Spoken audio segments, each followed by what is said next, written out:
Welcome to the Killshot MMA podcast. It's UFC 307. We got a pay-per-view on deck. Alex Pereira, the most active champion in the UFC. Say what you want about UFC marketing. They got that one nailed. Khalil Roundtree, say what you want. This fight is going to bring violence. I am excited for it. Your co-main event is the women's bantamweight title. Raquel, I cannot believe she's a champion, but it's actually fighting well now. Pennington, weird-ass career arc for her. Taking on Juliana Pena. You got Jose Aldo on the card, Kayla Harrison on the card. I like Kevin Holland cards. You know, Wonder Boy. Gets a little thin from there, but then we're into the prelims. Ryan Spann, OSP. Yep. Name value, Tim Means, Court McGee. Really solid UFC 307 card. We're going to break down all the fights, do fight breakdowns, focus on DraftKings salary and strategy, toss in a couple bets. I'm Sniper. That's Monk. Before we do any more of the intro, hit the like button if you're on YouTube. If you're not on YouTube, go to YouTube, hit the like button, share with your friends. Make sure you are in the DFS Army Discord. We got links down below for that. All kinds of great deals. I won't spam you with that, but there's tons of screenshots floating around. You should be in the DFS Army Discord. Now that we have that out of the way and you're already a member, and to those of you who are members tuning in, what's up, guys? Welcome. Tons. My notes are up. Monk's going to have his. Everything, which would be all systems go for Saturday. All right, Monk, now that I've given quite the intro for this card, although I think I handled that pretty well. Very well. Other than the main event, the main and co-main, what are you most looking forward to on this card? And I didn't prep Monk for this at all, so just right under the bus. What are you looking for? You got a couple choices. Two of them jump right out to me, and I think they're both on the main card. Batista, Aldo, obviously, and then Holland Delidze, I'm super, super stoked for. I mean, both those, they're fun fights. They're fun fights. So we're going to talk about all 12 of these fights. We have DraftKings salaries 411, but let's get right to it, Monk. We both like a nice, tidy podcast. We're going to start bottom up. Haven't heard any complaints since we started doing it. So we're going to start right here with Tim Means and Court McGee. Tim Means is the favorite at minus 200. Court McGee, the comeback, is plus 170. DraftKings salaries for this one. Means is 9,000. McGee is 7,200. Look, there's a lot of in-depth analysis that we do in the notes. This isn't one of it because this is how I started my notes. There's a lot of analysis in here, but for this fight, I don't know how else to approach it. McGee is exactly what I wrote.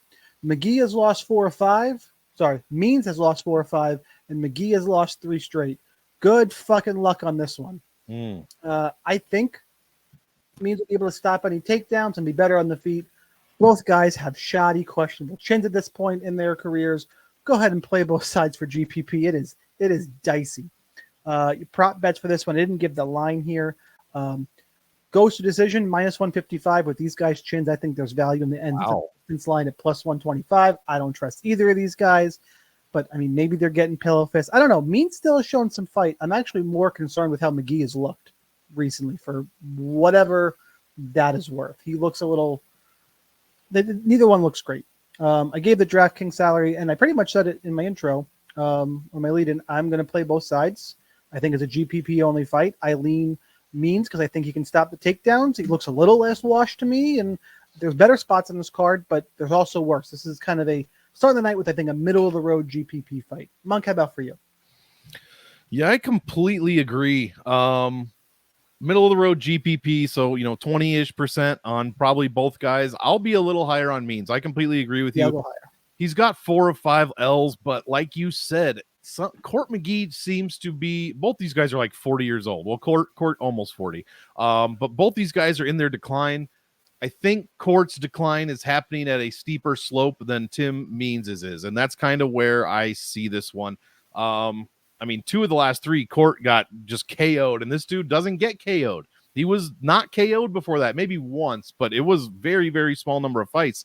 And then all of a sudden, Matt Brown, who I think that was his retirement fight, maybe, just finished him in the first round, guys. So it's not even really attritional. This is a chin issue, like Sniper said. So I like the Dirty Bird.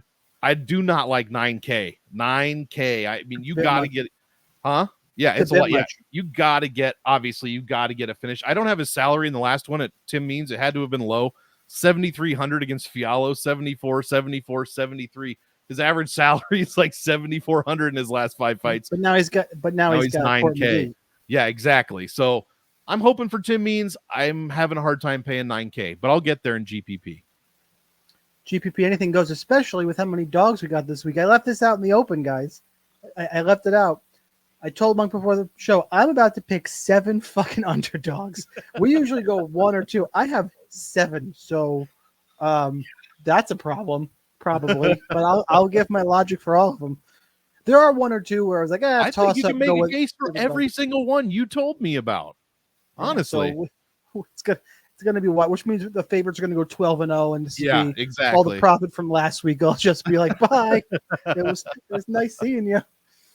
All right, let's move on. Let's talk about one of those dogs. Ryan Spann taking on OSP, Vince St. Preux, with the St. Preux choke.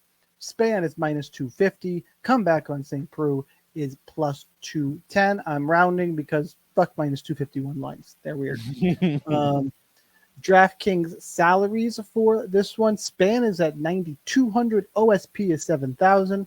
Before I give my pick for the first dog, Monk, this is your fight to go first, so take it away. Actually, after I didn't do the prop number, and it's important. Fight ends inside the distance is minus 600. It is a GPP, dip your nuts in the entire fight type of spot at that number. What do you got? No doubt. In fact, I'm pretty sure that was the exact same inside the distance line we had for the first time this fight was scheduled a couple of weeks ago. I don't remember about the odds, but I think they were similar. I remember I was looking at OSP at a cheap score. Maybe he was 72. I don't know. I'm trying not to steal your thunder, but dude, no, go for it. This is a GPP fight. I mean, I'm not playing either side in cash punt for St. Preux, and I say that with my eyes about as thin as I would do that. But I am gonna lean St. Preux here, man. I mean, he just coming off a win over Kennedy. He's won 2 of his last 3. I mean, one was against Mauricio Hua, so let's slow that down. But Spann has lost all 3 in a row. Krylov, Smith, and then our guy Bogdan. So yeah, I'm gonna go with Prue here, mostly because I probably need salary relief. But I mean, you don't. I'll tell you why later. Yeah, that's true. 7 dogs might have a 48,000 winning lineup here.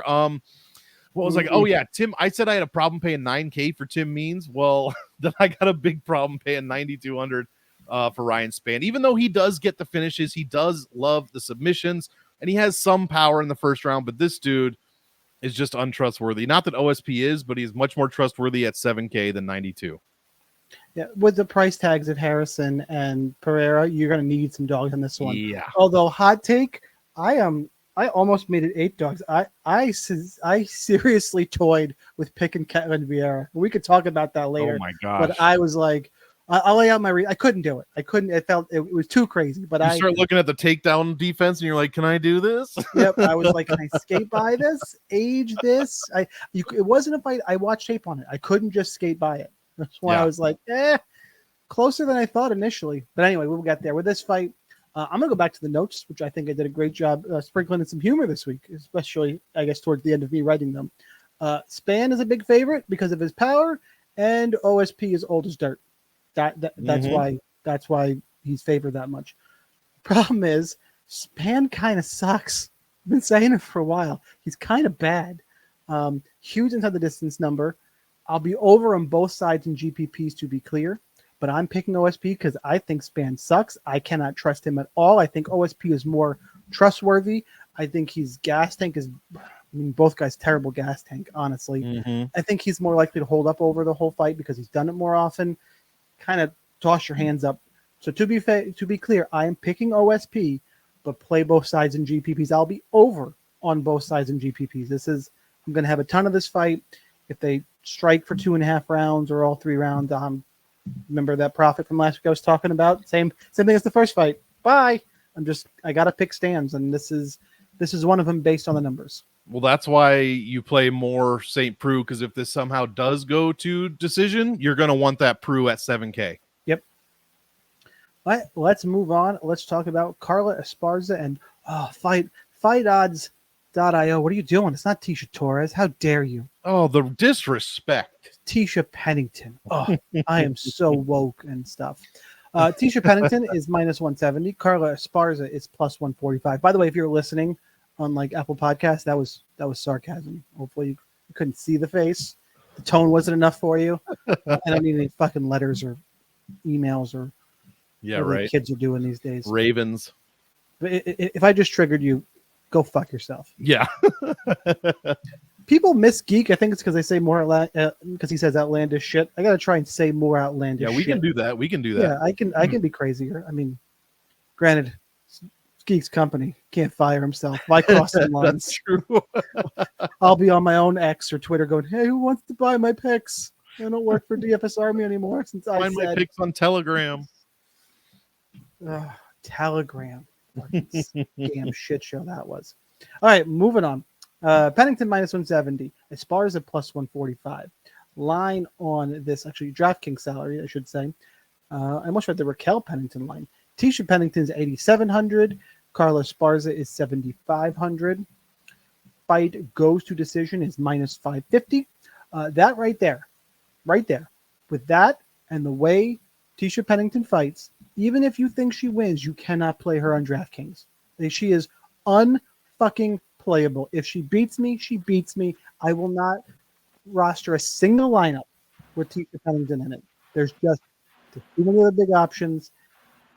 Her takedown defense isn't as good as we once thought it was. She can get taken down. We've seen it before. That's all Carla Esparza wants to do. Now, granted, if Esparza can't get takedown, she's typically been in trouble. But at minus 550, I don't think Pennington's going to finish her. I don't see sneaky finish potential here. I see it in another women's fight I'm going to talk about. And that'd be, I'll spoil it.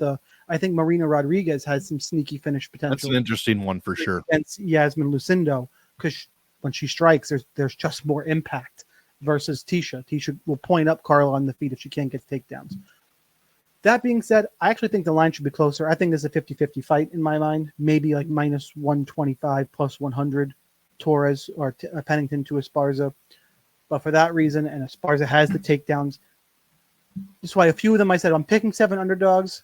A few of them are a little wishy-washy. This is one of them in that it should be closer, and Esparza is the only one I have DraftKings interest in, so she will be my pick in this one. And there is definitely you need to consider her in cash games at that price. She's got a floor. Even if she loses 7,500 with that floor, sign me up. And there is sneaky upside for Esparza based on if she wins, it's probably grappling based.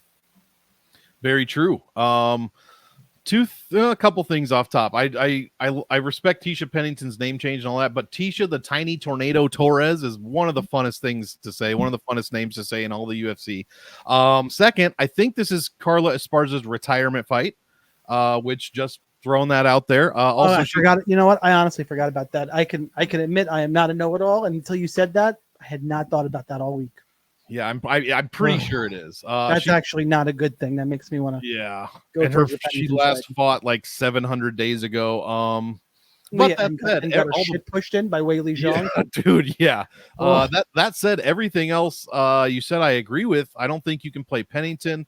I mean, she has put up decent scores in her last 2 wins, like 116 and 97. But if you average all of it together, even with those huge scores, her average per win is still just 87, which means she's had some 60s, some 70-point wins in there as well. So I think this one goes to decision. Carla Esparza has the much better strength of schedule. I mean, Zhang, Namajunas, Xiaonan, Rodriguez, and Michelle Waterson Gomez compared to Ricci, Dern, Hill, Hughes, and Brianna Van Buren.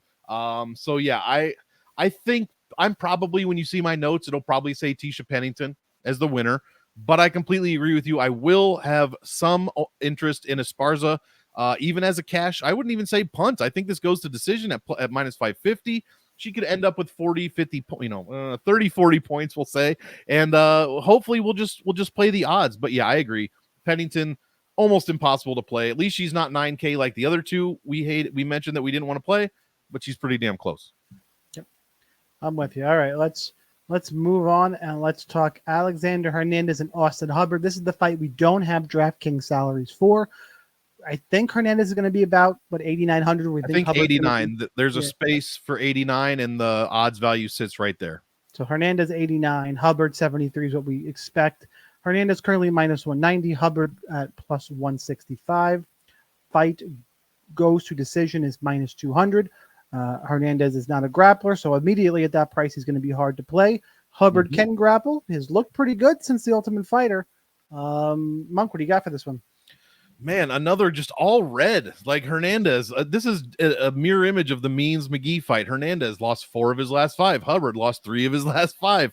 And that's kind of what we're dealing with at the first couple of fights on this card. But we can still find DraftKings value there. Hopefully, I agree with you. I don't want to play Hernandez. His average DraftKings points per win over his last, I guess that was just one. Hold on. The Jim Miller win, he scored 79 points. Overall in his career, it's better than that, 93. But lately, I mean, this kid is not doing what he did when he came into the UFC and smashed Benny Dariush, in his first fight, or even the subsequent fights after that. It's a much slower, much less. I don't know. The game plan seems to just go out the window there. And I agree with you. I don't like to back Hubbard. He's not a guy I like to put my money on. But his stats are much better. It seems like the Figlak win was good. Scored 83 points in that one. Ended up landing 6 strikes a minute, 3 takedowns, and a little bit of control time. So, and again, if he's 7,300, guys, this is a theme. I'm going to play him more in GPPs than the guy that I don't think is going to score very well, even in a win. So give me Hubbard. I might even pick Hubbard straight up with you. Who knows? But I definitely like him more for DraftKings. What was the ITD here? Minus 200 goes to decision. Yeah, Hubbard's the side that I want. I'm not expecting a gigantic knockout. In fact, he hasn't been knocked out in the UFC, just subbed twice. So yeah, let's hope for a decision and a nice dog performance. Yeah, I'm on Hubbard, just similar to Esparza, although a little bit more confident in this pick. I think Hubbard will be able to get takedowns. I think on the feet, it's actually relatively close. Hernandez is probably a little better on the feet, but I've seen Hernandez activity go down. He can give away rounds that way. He can give away rounds in multiple ways.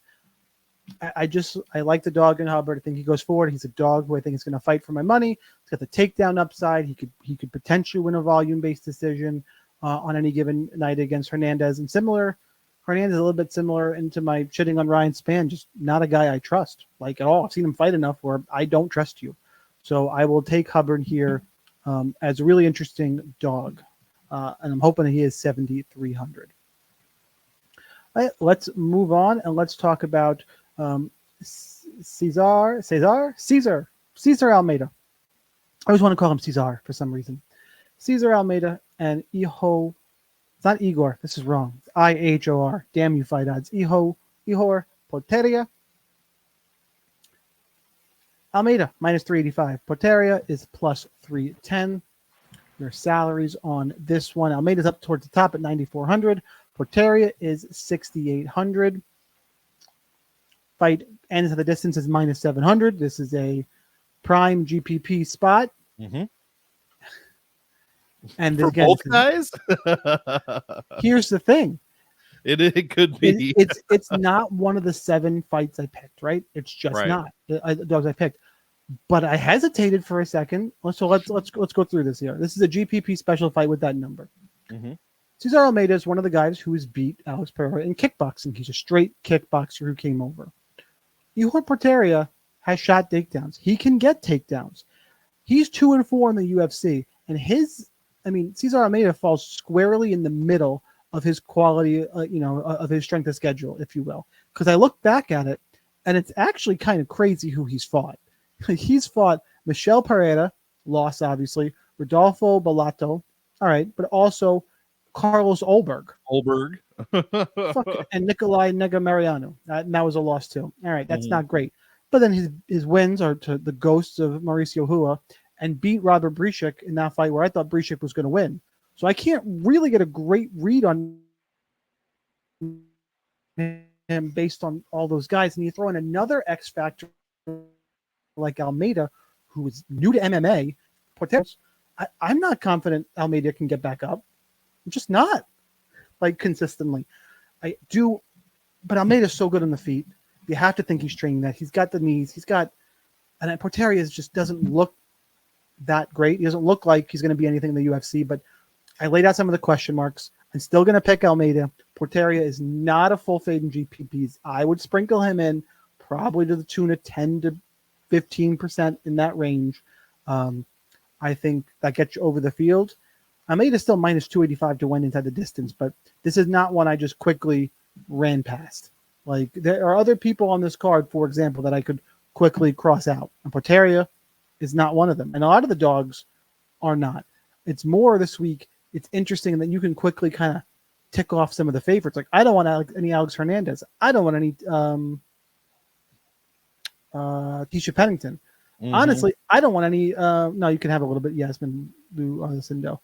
Like, I don't want any Mario Batista. Those are three favorites we're going to get to that I just, for DraftKings, no thanks. And the dogs that you usually scratch off, you're kind of like, how much do I mix in? Porteria is one that could sneakily break this slate. Also, wouldn't surprise me if Almeida got a quick win bonus and put up 130. Like, I know it sounds like I'm talking out of both sides, but it's like, what are the outcomes here? Probably Almeida quick or Ihor takedowns and big number. I like this fight a lot for GPPs. I am going to ultimately, as I've said, land on the Almeida side. But again, not one of the 7 dogs I'm picking, but one you have to. I think you're doing yourself a disservice if you're not thinking about this fight. And I think a lot of people who play DFS aren't going to think about this one. And I think that's a mistake. Yeah, that's probably true. We're agreeing a lot this week, and I like it. Big GPP fight, like you said, minus 700 to finish. Porteria, I mean, 10 to 15%. You nailed it on the head. The bottom line is Cesar Almeida definitely should win. He's going to have the striking advantage. And yes, you were right. Porteria has thrown takedowns. He's thrown 7. He hasn't landed any. And obviously Almeida is not attempting takedowns at all. So yeah, I don't think, I mean, look, if Porteria does take him down, you're going to want Porteria in your lineup because Cesar's not getting up. And I just said Cesar instead of Caesar. Caesar's not. I always want to do that. I just, for whatever reason, I don't know what it is about his fucking name where I'm like, it's more fun. Cesar. It's more fun to say it like that. Honestly, it's coming off at Benoit Saint Denis. Yeah. Wow. What now we got that guy should go to defensive striking school immediately. Jesus Christ. I should have seen that coming. Anyways, yeah, I'm going with Almeida. I agree. Quick win bonus is definitely in play. His striking, kickboxing should be levels above Porteria. I'm only worried about if Ihor shoots a takedown because, like I said, Almeida's not getting up. 10 to 15 on Ihor's great, and a shitload of Almeida's probably where I'll be. What's his set? He's not even too expensive, is he? Oh yeah, he has to be. He's like 94. Oh yeah, I thought he was 96. Okay, he's up there. All right, let's talk. I think an interesting fight on this card: Marina Rodriguez and Yasmin Lucindo. Lucindo's the favorite, minus 175. Comeback on Marina is plus 150. Your salaries for this one: Yasmin is 8,600. Marina is 7,600. Scroll down here and tell you the fight goes to decision is minus 300. Monk, I kind of alluded to where I'm going to be going in this fight, but you kicking us off. What do you got? Well, I don't really think I like this for GPP. I was not listening when you just said the inside the distance line, of course. But neither of these minus 200 to go to decision, I assume, right? Or yes. to finish. Yes, yeah, okay. So yeah, Yasmin, I mean, she looked pretty good against Karolina Kowalkiewicz, who was on like a 4-fight win streak and was looking damn good herself. I picked Kowalkiewicz in that one. I probably played her in DraftKings. And man, Lucindo really shut that win streak down. She looked good doing it. Dropped 5.5 strikes a minute, landed 2 takedowns, and 40% control time. That's exactly what you want to see with a lower salary. Even at 8,600, that would be fine. She almost 10x that. She put up 93 against Polyana in a sub, and even Brogan Walker, whatever.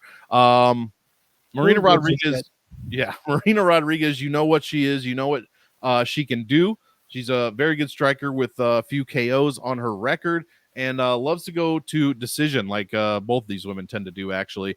I just don't, man. I think the smart pick is Rodriguez, honestly. I do. I think I like feeling smart. I was surprised to see these salaries, 76. I did a double take because I figured they'd be reversed, but Vegas really likes Lucindo. They like how young and good she looks in the cage, and I don't blame them there. Rodriguez is 37 and a half years old. Qualify in the cage. Yeah, I did because I started speaking. I was like, you gotta qualify this.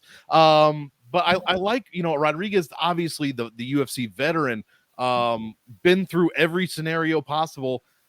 She's probably the smart pick. But I don't know what I'm going to end up with. I think I like Lucindo by decision, but I am not confident in that. And I probably don't want this in GPP. And honestly, I probably don't want a lot of it in cash. Maybe some Rodriguez because she's cheaper. But man, this is a toss-up for me. Allow me to talk you into some Marina Rodriguez here. Please do. I don't think Lucindo is a good enough wrestler to take down Marina Rodriguez. And I think on the feet, Marina Rodriguez is a scary ass striker. And her takedown defense is improving. She's got a bunch of fights in the UFC. What number fight is in the UFC? I should have had that teed up, but I don't. Do you happen to have that in front of you? Which one? What did you ask? I was looking at the what number fight is this from Marina in the UFC? This is 14. Fucking, that's crazy. And she's got 65% takedown defense. Yeah, Virna took her down 3 times. Andrade only took her down once. Yan Xiaonan took her down. The only person with multiple takedowns, Carla Esparza, Yan Xiaonan, Cynthia Calvillo, but that's back in Verna, and that's back in 2019. Oh, Randa Marcos back in the day, 2018, her second fight in the UFC. But I've seen improvements in Marina's game and the quality of comp. This is a step up in my mind for Yasmin Lucindo. Oh, yeah. She beat an old Carolina Cavalcavage, and she had takedowns in that fight. She got a sub against Polyana Vienna. Okay, so she can, I know she can grapple. That's where Polyana wants to be. She took down Brogan Walker. I have giant question marks that she can get this fight down. And just when I watch Marina strike, yeah, she kind of has that, she has that kickboxing style, that Muay Thai style, but there's impact, especially for a 115er. I don't know if Lucindo can. I mean, she took some hard shots in the Uruguay fight. That was a fun fight, but she lost that fight. And how does Uruguay look now? Like, I don't think that not good. I don't think that loss is aged very well at all. So I like Marina. I like the impact on her strikes. I think there's some sneaky upside here on fight ends in the distance is plus 240.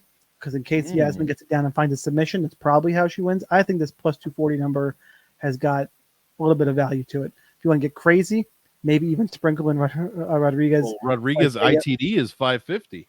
Plus 70 to win by KO. Like, I feel like there's a little bit of value there. It's not, and when I say that, I'm talking about plus 700 numbers. I don't go, slam an entire 3 units down on it, but there's value here. I think that's interesting. I think Lucindo, it's kind of a show me situation. Show me. I don't think she's going to. I think Marina's better. I do have a bet on this fight already. I got it earlier today. I think it was plus 135, plus 140, something like that. I bet Marina at that number. And now looking at the props here with you on the podcast, I'm going to go sprinkle a little on Marina by KO at between plus 600 and 700, wherever I can get it at. So I do like Marina. I'm probably higher on her than most other people you're going to listen to on podcasts this week, I think, because even if they pick her, they might diminish some of her DraftKings upside. I think it's sneaky. Hint for the end of the show. It's where I think I'm going, unless I talk myself into something else, because I think she's going to be like 10 to 15% owned. I think you're convincing me, honestly. So, and Lucindo's been KO'd before, so that is part of my job. And now watch Lucindo go put up 120, but I mean, that's MMA, I guess. Right. Well, you're owed after the Cavalcanti Cornol, so you're owed now. So now you'll be right this week, and that's why I'm backing. And the judges almost got me a robbery win on that one. Dude, what the fuck? They said split, and I was like, what? To be fair, Cornol didn't get blown out. She was in the fight. Yeah, she also thought she won. She did. Well, I'm not talking about her psychosis. I'm talking about she was in the fight. She was a dog. Did she clearly lose? Yes. I'm not saying I got robbed. I almost got the robbery in my favor, but I'm like, okay, she was in it. Okay. I don't think I can quite qualify it as like a good value bet, and I didn't get the decision. I think I got the read wrong, but clearly got the read wrong, but I'm not devastated by it. Like, whereas I'm picking Rodriguez here, and if Lucindo sparks her out in 90 seconds, I go, oh, well, that was way the fuck off. I don't think I was that far off. No, I don't think so either. Splitting hairs. Got it wrong for sure. Yep. I'm not going to be one of those guys. All right, let's move on. This fight, not happening. I was about to say, I wish Nate the Train was on this fight and said on this card. Instead, we got Alexander Hernandez. What about a stylistic difference? Nate the Train who's going to come after you, and Alexander Hernandez, who you never know what the fuck he's going to do. Austin Hubbard's like, cool. Yeah, That's great. awesome. Sign me up. Yeah, I'll take that fight. Featured prelim, Stephen Thompson, Joaquin Buckley. Buckley, minus 200. Thompson is plus 170. Fight goes to decision, minus 190. Salaries on this one. Joaquin Buckley is priced up at 8,800. Stephen Thompson is 7,400. Buckley has been showing some good fight IQ, using his takedowns, is a powerful striker. You want to know why this makes me nervous, Monk? This is a favorite. I'm picking the favorite. This is the difference on this card. It's the first time I'm trusting Joaquin Buckley. Exactly. If this fucking idiot just tries to stay at range with Stephen Thompson, all the work he's done to earn my trust over the last few fights is going to be out the fucking window. But I do think he's a relatively smart fighter. I think he'll take the path of least resistance here. You know, Stephen Thompson is incredibly hard to take down. But Buckley has that forward pressure, big strikes. We've seen Thompson caught before. You can take him down. It is possible. I know he's got good takedown defense, but it's not impossible. What is his takedown defense number? Now that I've said that like 3 times, to make sure I'm not. Like Thompson? 97%. Yeah, 66. Yeah, so it's average to slightly above average numbers. Mm-hmm. So sign me up, Joaquin Buckley. I got plenty of dogs on this card. I'm not afraid to take a shot here. With all the other dogs I do like, I don't need much Stephen Thompson because if he wins, probably best case scenario is going to score like 70 points. Ooh, fucking okay. Like I actually think Marina Rodriguez has significantly more upside than Stephen Thompson. You're probably right. I'm like, okay. So I'm on the Buckley side for those reasons. Monk, what do you got? I was trying to see a stat that now I can't see. Oh yeah, I think I am too. Even though I can't stand Buckley based on his ex and whatever videos that he posts is just aggressively taught you said delusional, so to someone else. Yeah, it might be the same. Also, is DC commentating this? Because if Buckley wins, those two are going to be talking to each other in the cage on a microphone, which could be very interesting. So check that out.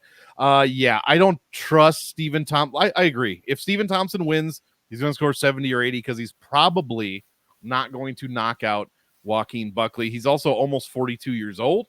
And Buckley, like you said, the path here, takedowns. Show better IQ than you do in your videos in the fight, and we will be good. Because Buckley, 1.69 takedowns per 15 minutes. The defense we already mentioned from Thompson is 66%. Buckley controls 60% of the control of the grappling time he is involved in, while Thompson obviously much lower at 27. So that's his clear path. It can rack up time because Buckley's not a lay and pray guy. Buckley, if he gets you down and he's controlling you, he's dropping significant strikes and non-significant strikes at a pretty high rate. So you're going to want him in your lineups for those reasons. Look what he did against Nur Sultan. 4 takedowns, 6 strikes a minute, 40% control time, 115 points. We could literally see that exact same thing here. So give me Buckley. Also, and this might be the second week in a row, but their podcast comes out so early, so I listened to it. Santino called this new Mansa versus old Mansa, and I thought that was so funny that I just had to repeat it. So I'm giving credit where it's due, but that's a pretty good line. Just steal that shit. Yeah. Just steal it. It's all right. I said it. Yeah. What? He stole it from me. Exactly. So yeah, I'm going Buckley. Give me Buckley in probably all formats, honestly. What's his fucking salary? 88? Yeah. Yeah. You gotta release a copy of my notes. I said that shit. All right, let's move on. Let's talk Roman. Wait, I said this up. Do it. First fight of the main card, we got Mr. Cheyenne Vlismas taking on Big Mouth Kevin Holland. Throw in both their official nicknames here. No, Roman's is better. His official nickname is hilarious. The Caucasian. I don't care. His nickname is Mr. Cheyenne, and JP Bezos' nickname is the Cuck. Yeah, he has a lot of nicknames. That guy. Poor JP Bezos, kinda. Yeah. Cheyenne said he was an asshole. I don't know. I'm here for this housewife stuff in MMA. I gotta fill my fucking 20 minutes between fights with something. I might as well have one fight. one of the other shows I do with DFS by the numbers, last year he mentioned something about Dolidze and Cheyenne Vlismas, and Dolidze was in his mentions or on the comments saying, please do not say anything else about that. So Roman, if you're watching, I'm your biggest fan and I didn't say shit. I said it. Please drive up my engagement. Please drop many comments. Post the video to your Twitter. Tell everybody to watch that asshole in the glasses. Say some shit that I banged a hot woman. She happened to be married to a douchebag husband. Yeah. So, I mean, whatever. Not as good as when Johnny Walker thought I said that he only made $7,800 for a fight. So, because I said that was his DraftKings salary. And he said, no, I made much more than that. Please stop spreading misinformation. Was it right was after Johnny Walker? It was actually him. Right after the Jamal Hill fight, where maybe his brains weren't fucking all together. It had to like, have been. Bro, maybe you shouldn't fight this weekend. I think you're still concussed. Walking around Vegas with no shoes on. Oh. So anyway, Roman, I'll tell you I'm sorry in your DMs, maybe. But right now, be angry. I'll take a few thousand views. What are we talking about? Oh, there's a fight. That's right. Roman Dolidze, Kevin Holland. He's going to get mad at me more because I'm about to pick Kevin Holland. No, wait. No, I'm picking. Who am I picking? I already forgot who I'm picking. I'm picking Dolidze. I'm picking you, Roman. Nice. But I have a concern for you. And I love Kevin Holland. Mm-hmm. Vince, another DFS Army staffer, fucking hates Kevin Holland. I love everything about Kevin Holland. I love the trash talk in the cage. Oh, it's great. Fucking all of this boring shit. I'll be entertaining. Holland is minus 146. Dolidze is plus 126.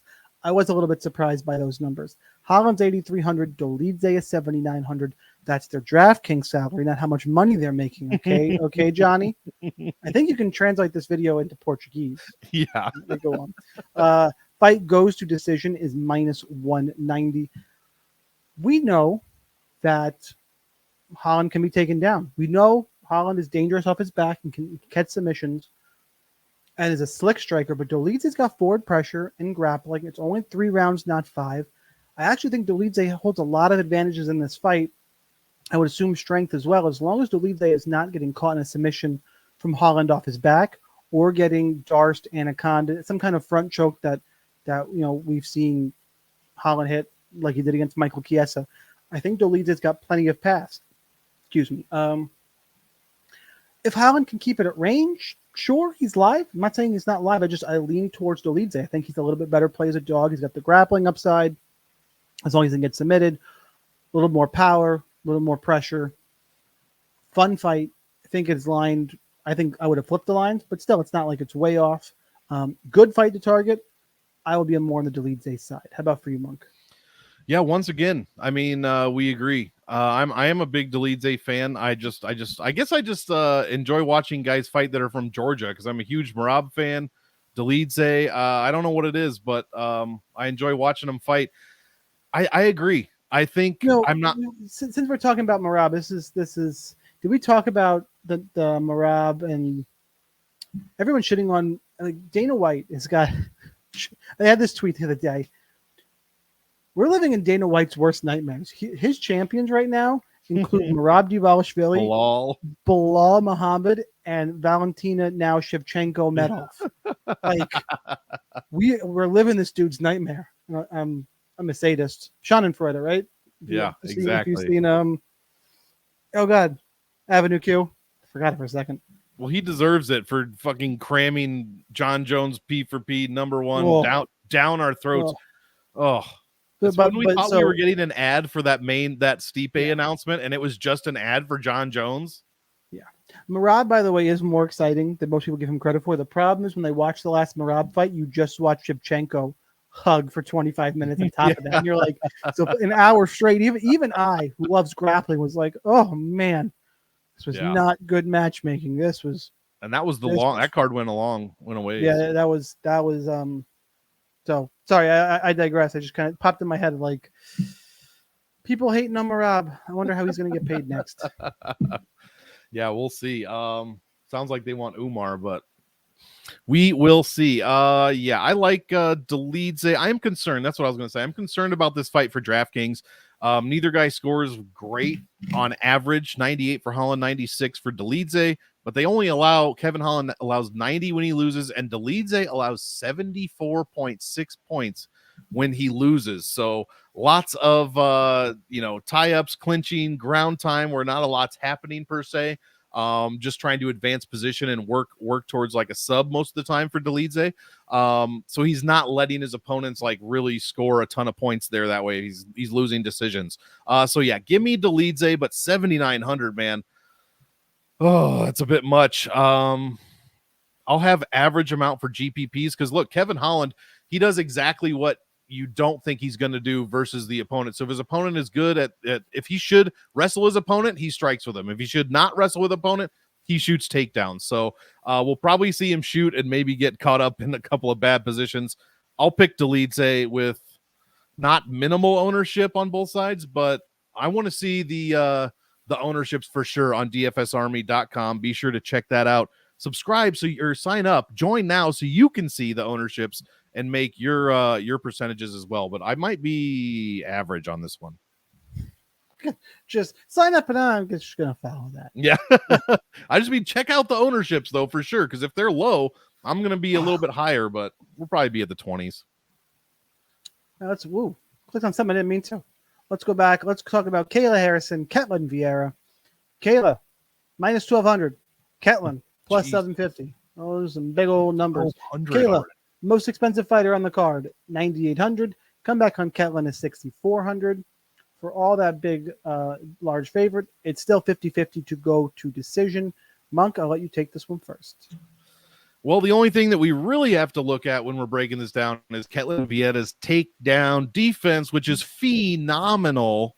93%. She has stuffed 26 of 28 attempts. With anybody else, this would be like, a no-brainer. Get the dog in your lineup. She at least has a chance to stuff the takedown and make her game work, which I could still see a path. You should probably maybe play like 5%, maybe a little. I mean, something like that. But this is likely Harrison. Minus 1,200 is crazy. Not crazy that it's that wide, but I didn't realize it was that high when I looked earlier today. And 9,800 is expensive. But as Sniper said, there's a lot of dogs and a lot of cheap dogs. You just pair Harrison with OSP and you have the whole world as your oyster. So yeah, I like Harrison. Obviously, finish is in play.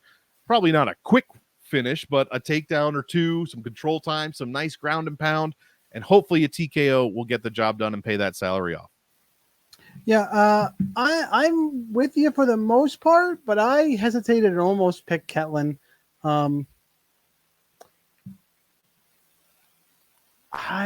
My problem up here is 9,800 is a big ass fucking number, and I got Alex Pereira at 9,600. Yeah, that makes Kayla secondary. Who now? I know Pereira scored very well in his last fight, but overall, do you think the ceiling for Harrison could be higher than Panetta's? Ceiling, no, because Pereira could get a 60-second knockout. I think these fuckers are going to go to war. Yeah, that's true. It's true. There. It's a smaller window, and Kayla's going to be so high owned at 9,800. That takedown defense. If Kayla doesn't get 3 rounds of domination, that number's going to be hard. I think, and I'm splitting hairs here. For example, let's say Kayla Harrison's going to be 45% owned. I'll use the tool. 45% owned, which comes in at. I'll go 30. I'm going to be underweight. That's fair. I'm going to be underweight to Kayla Harrison. Can I fit her in cash games? I don't know, because I mean, to me, 3 spots in your cash lineup are pretty much taken up immediately. Like every cash lineup, she needs to start Alex Pereira, Raquel Pennington, Juliana Pena. I think every cash lineup's got those 3, and then can I get Kayla? Then you start playing around from there.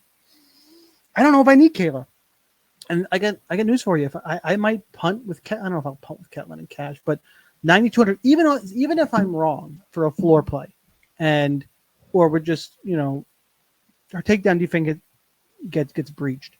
Kayla could finish her quick, but minus 130 to go to decision. If she's just off her back, throwing those little pity pat 0.2 strike, 0.2. You make it 3 rounds at 6,800 or 6,400.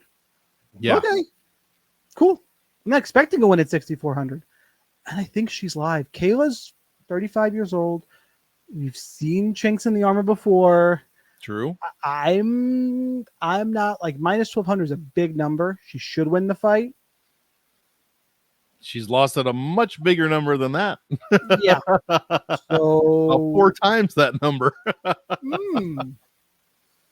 I'll pick Kayla Harrison, but kind of hedge yourself in DFS for all the salary reasons, the do you really trust her reasons, the Vieira defense. I still can't make it far enough to pick Ketlin Vieira, but there's some pause there, and I will be underweight to Kayla Harrison in GPPs. The only issue there is if Ketlin can get up and if she gets these rinse and repeat takedowns. Yeah, but I don't think so. Yeah, I don't think so.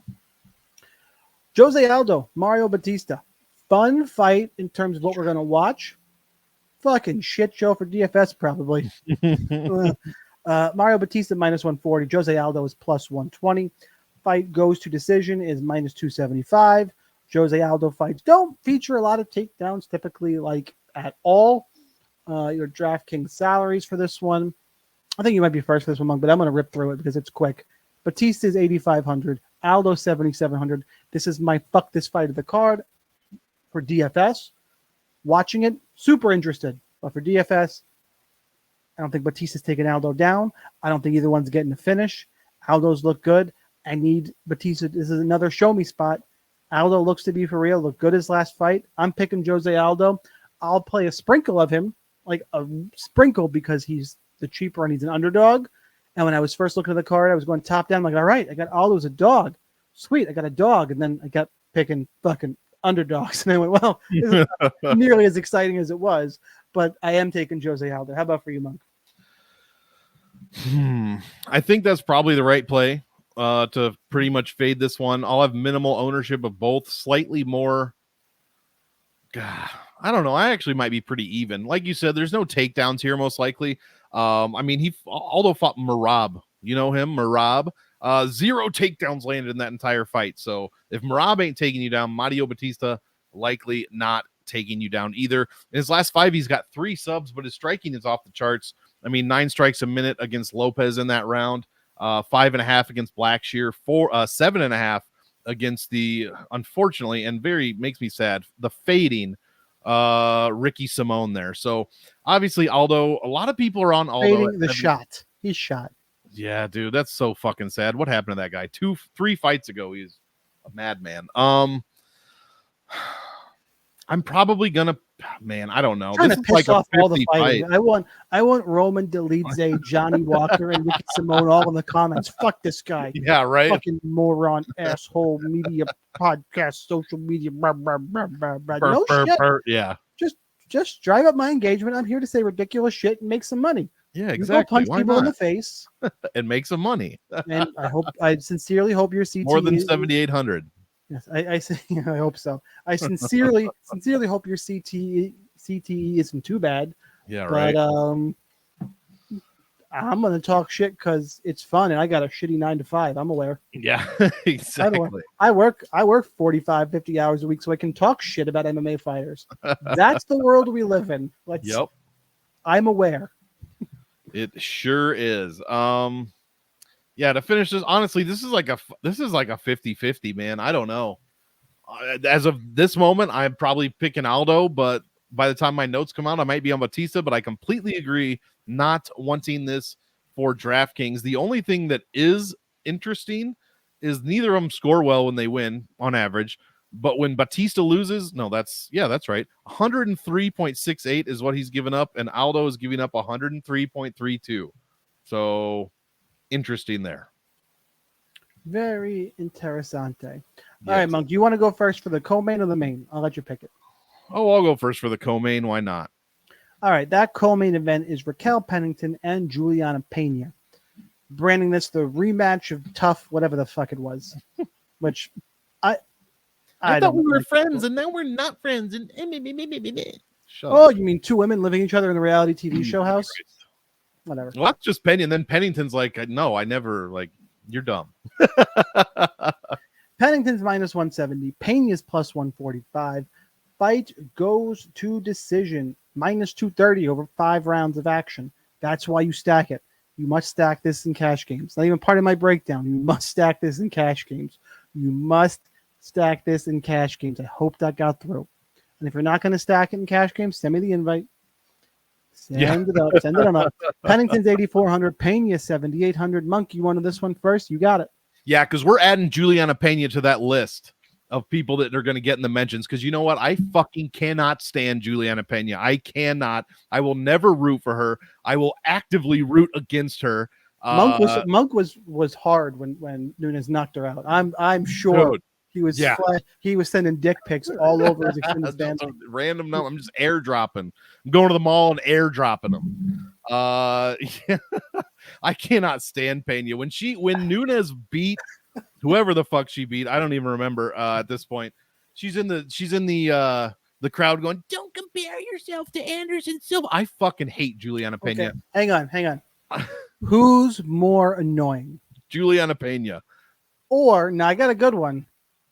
Jessica I. Oh no. Why'd you do that to me? Yeah, see, right? Oh my god. I actually leaned whatever boner I had from the Nunes one, it is the inverted now. Yeah, but just thinking of the Valentina Shevchenko, exactly. knockout. Dude, that head kick is so awesome. Oh, I actually think Jessica I. Let's really piss her off, get her in the comments too, because I mean I've witnessed Joe Rogan get a blowjob in the middle of the octagon. We've all seen it. It happened. So funny. Oh my god, Jessica. Yeah, she might be worse. I don't know. We'll clarify that with active fighters. How about that? I want those two to fight just to watch the buildup. Those two should bare knuckle box with Mike Perry. Oh, that would be awesome. 2v1. Let's go. I meant like Mike Perry is the ref, but could you imagine Mike Perry blasting both of them in the fucking I was thinking Mike Perry and Jessica I against Juliana Pena. That's how much just Mike Perry against both of them. Just so good. Plus the quotables from that would be amazing. Yeah, I agree. Jake Paul production. Yeah. I hadn't really looked at this card too much or thought about DFS plays too much before you said that, but this is absolutely a stack fight. You got to do it. I mean, both these women's fight generally go to decision. I mean, Pena did have 3 subs in a row. One of them was a loss, but I agree, man. This is definitely a stack fight. 8,478.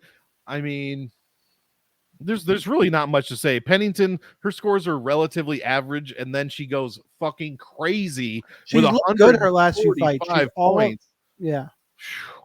Yeah, she looked decent against Vieta, but she only scored 70 points in that one. She doubled it against MBS. Pena hasn't fought since that Nunes fight, which was almost 800 days ago. Jesus, that's longer than it's been for Carla Esparza. So yeah, I'm picking Pennington. I will never pick Juliana Pena. So yeah, let's go Pennington by decision. Let's pay off all these cash games. Stack it up. So I am going to pick Juliana Pena, but it is not a strong pick at all. It is grappling upside. I think she can get Pennington down.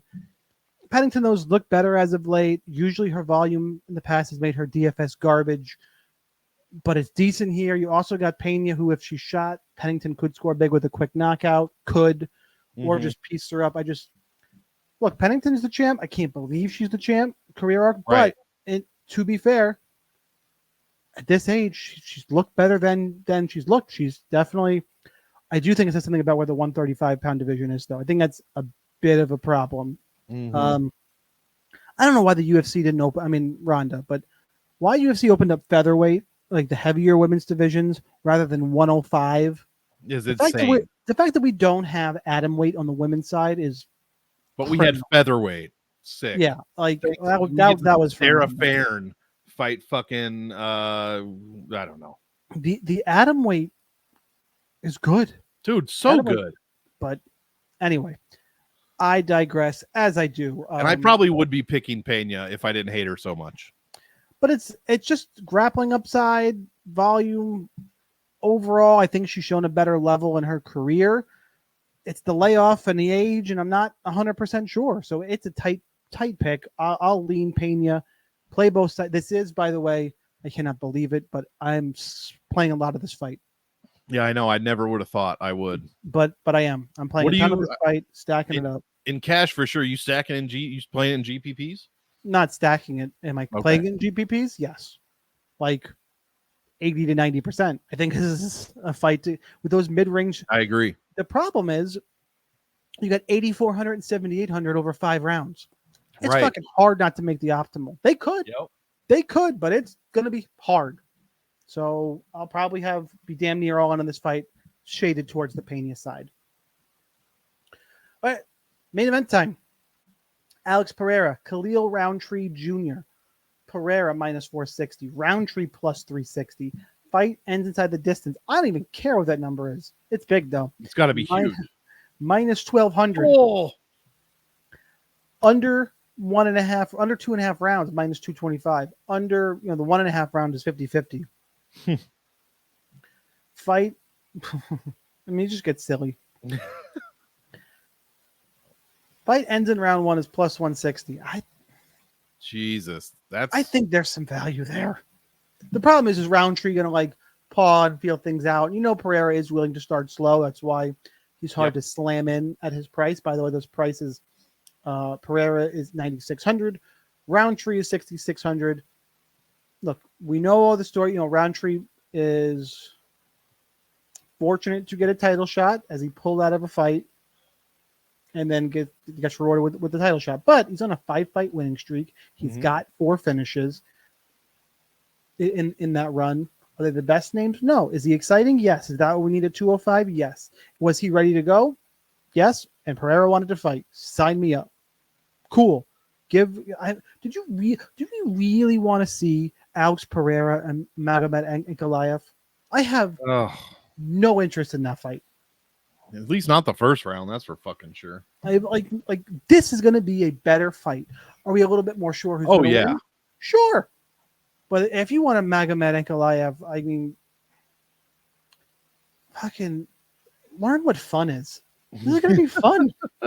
After UFC Noche and that main co-main event, I need this. I need this in my life. So watch this fight pulling Ngannou Lewis on us, but still. Sure. Pereira wins. Roundtree's live because Roundtree hits like a truck. There are 4-ounce gloves. Sure. Do I think, and Roundtree, I know the Muay Thai training, well, Pereira's the world-class kickboxer,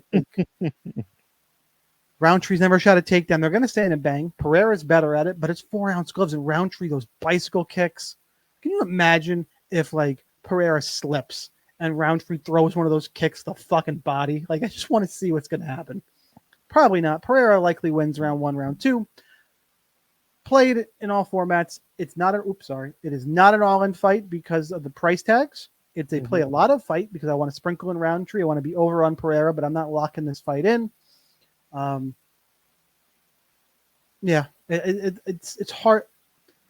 You really can't overanalyze this one. As much fun as it's going to be, and I want to talk about it for DFS, it's pretty straightforward. And yes, I would play Pereira in cash. You want to make the argument Pereira or Kayla?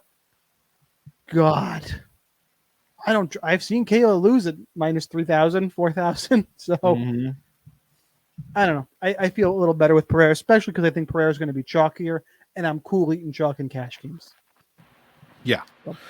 So that's where I'm at. How about for you?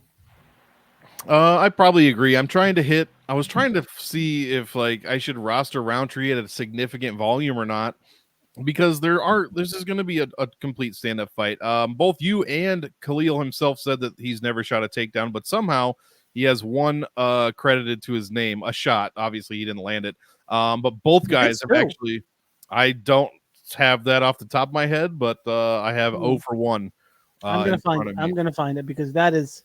It might have been an accident. Who knows? It could have been an accident. But yeah, we're not going to see any kind of Roundtree. I don't know. We're gonna ever. I mean, that is wild. I must know the answer to this with the Daniel Jolly fight. I'm all the way back against. Huh? I can't.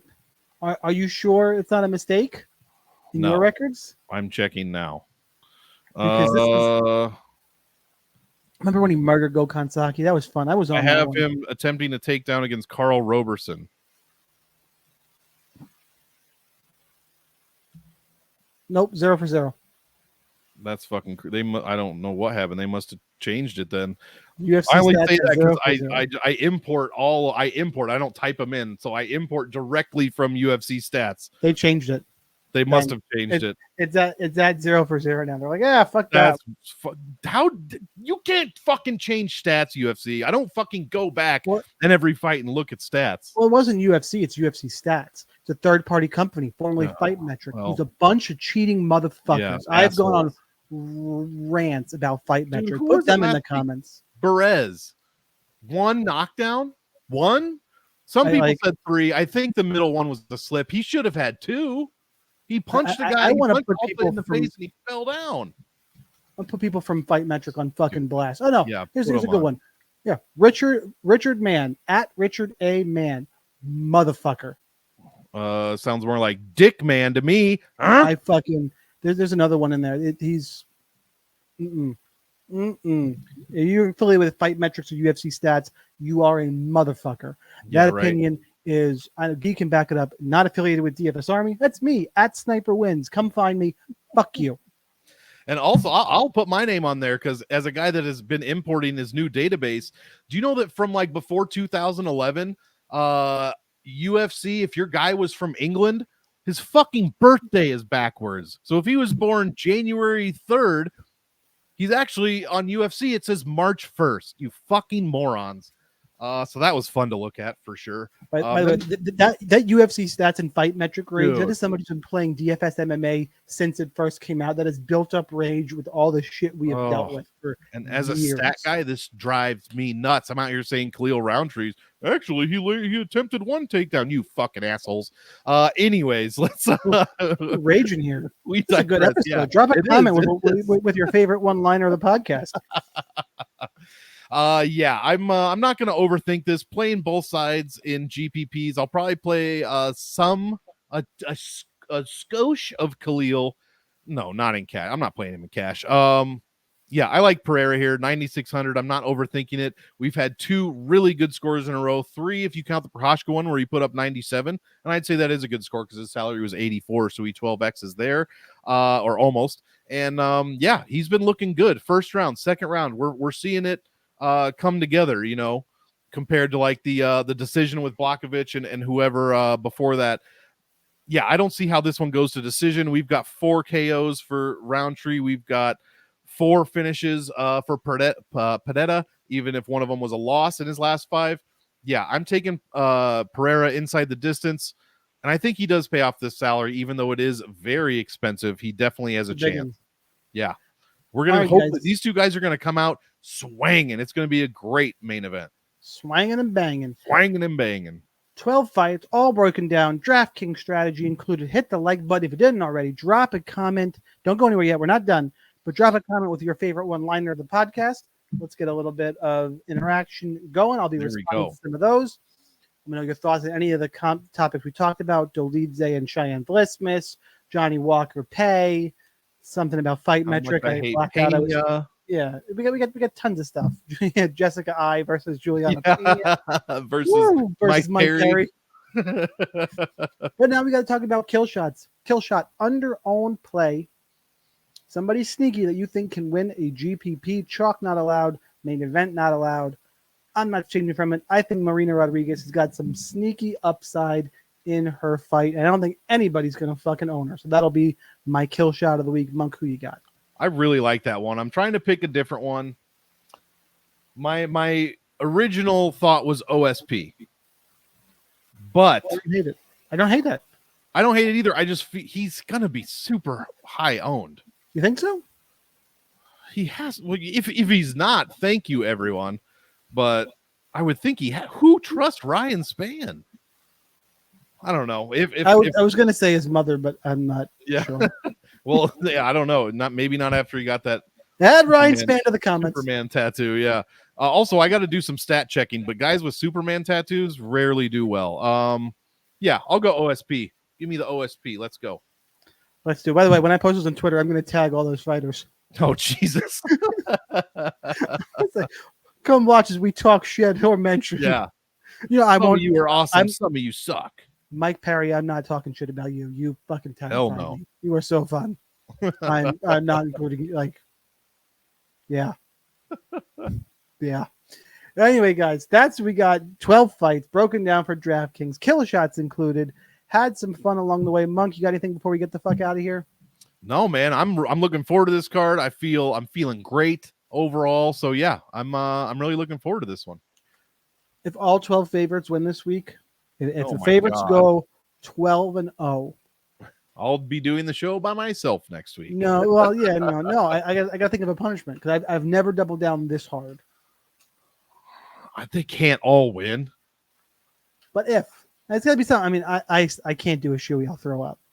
But I was thinking something in that vein. Listen to Juliana Pena talk for 6 minutes straight. Oh God, no! I don't want to get zero fucking views on the podcast. Oh my God! All right, She said that we were friends, and now we're not friends. If they all win, I will go buy a Jessica Eve. I will buy a Jessica Evil Eye shirt and wear on the podcast next week, and I will be full of shame. Yes. So that's what we got. Hell All right, yeah. guys. One more time, smash the like button. That's what we got for UFC 307. We'll see you in the DFS Army Discord. Good luck in those contests. Cash those tickets. Get to the top of the leaderboard. Helmets up. We'll see you next time.